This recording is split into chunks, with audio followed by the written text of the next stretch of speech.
What's going on, Who That Nation? It's yours truly, TJ Jones, the host of the State of the Saints podcast.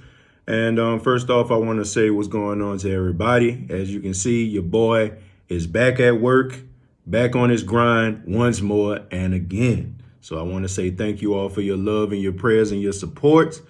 If you have not already, please check out the live stream that I did on last night talking about the Saints game versus the Arizona Cardinals. And, I kind of broke things down, what I saw in the game and, some of the pros and cons. But go ahead and check that out. It's available on YouTube as well.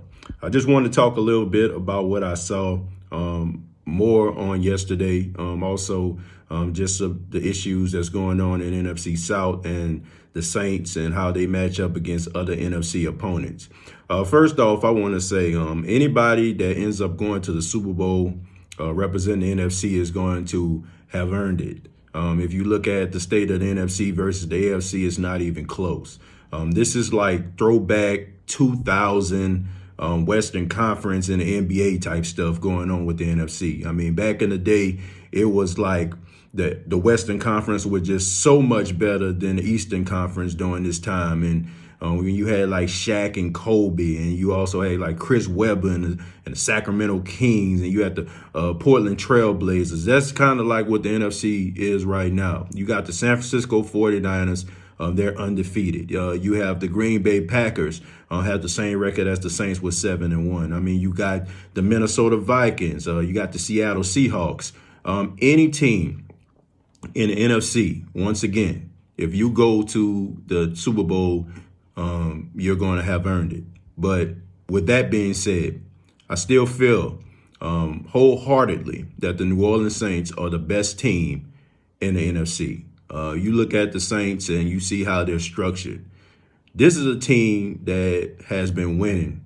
And the scary thing about it is they haven't even got their whole team together yet. Alvin Kamara was out in yesterday's game. Jared Cook didn't play in this game. I mean, when you look at all of the players on the Saints team and the fact that most of them were injured and they still managed to get these victories, that's very, very scary because you look at the 49ers, I mean, they got all hands on deck. You look at the Green Bay Packers, for the exception of Devontae Adams, they got all hands on deck.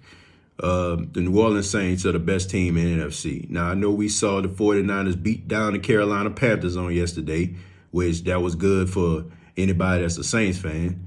But I just think that the New Orleans Saints are for real. If you look at the heartbreak that they had over the past few years in the postseason, I think that this kind of structured this team. I mean, it's a different type of cat that we're dealing with when it comes to the New Orleans Saints. I can remember a time when the Saints would have went up against an inferior opponent like the Arizona Cardinals, and we would have been looking around like, why in the world did the New Orleans Saints hang around with these guys? How did we end up losing this game? Yesterday showed me a lot. Yesterday showed me that the Saints want to be great. They believe that they're great, and they're not going to allow anything to stand in their way. And no disrespect to any other team, but I just don't think that any team is rocking and rolling like the New Orleans Saints. Shouts out to Drew Brees coming back. I mean, he played spectacular, over 343 yards in the game, 3 touchdowns, 1 interception. But Drew Brees, I mean, you can tell like he was hungry. You really can tell how passionate he is about being on the field. And the one thing about the New Orleans Saints team that I can respect is the fact that there are no egos in that locker room. I mean, every guy is playing for each other. Every guy is going out there putting forth their best effort to try to make sure that they play for the next guy next to them. And when you have that kind of thing going, that's the recipe for success.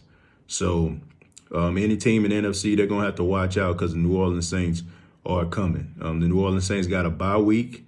And then after the bye week, they're going up against the Atlanta Falcons team. So I'm going to continue to talk about the Saints, even though they're on a bye. We're going to talk about the second half of the season. What do we see the Saints as far as their record is concerned? What do we feel about the Saints, possibly making some trades to try to make the team a little bit better? We're going to be talking about that. So once again, The New Orleans Saints go to 7-1. They're leaders in the NFC South. And I know a lot of people in the Who Dat Nation are excited about that. I know I am. So this has been the State of the Saints podcast. Please subscribe to the channel. Also follow me on Facebook, facebook.com, search The State of the Saints podcast. Once again, thank you all for your love and your prayers. I'm taking it one day at a time, and hopefully we're on the road to the Super Bowl. All I got to say is, who dat?